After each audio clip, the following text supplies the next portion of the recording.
ତ ଭାଇମାନେ, ମୋ ନାଁ ହେଉଛି ରାକେଶ। ରାକ୍ଷସ ଭଳିଆ ଖାଇବାଟା ମୋର ହେଉଛି ଗୋଟେ ଅଭ୍ୟାସ। ସକାଳୁ ସକାଳୁ ଗୋଟେ ଭଦ୍ର ଭାଇ ଜଣେ ରାସ୍ତାରେ ଯାଉଥିଲେ। ହଠାତ୍ ତାଙ୍କ ପକେଟରୁ ପଇସା ପଡ଼ିଗଲା। ତାପରେ ମୋ ରିଆକ୍ସନ୍ କିଛି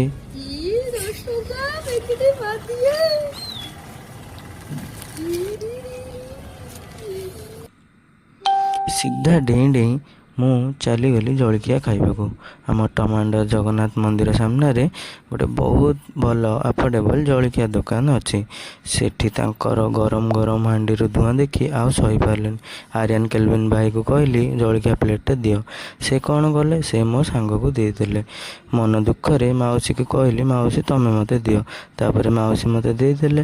ଓଃ, ମୋ ଖୁସି କହିଲେ ନ ସରେ। ସିଧା ଟେବୁଲ୍ ଉପରକୁ ଯାଇ ରାକ୍ଷସ ଭଳିଆ ମୁଁ ଗିଳି ପକେଇଲି। ତ ଭାଇମାନେ, ଏହି ଜାଗାର ଲୋକେସନ୍ ହେଉଛି ଆମ ଟମାଣ୍ଡ ଜଗନ୍ନାଥ ମନ୍ଦିର ଠିକ୍ ସାମ୍ନାରେ ଏହି ଜଳଖିଆ ଦୋକାନ ଅଛି।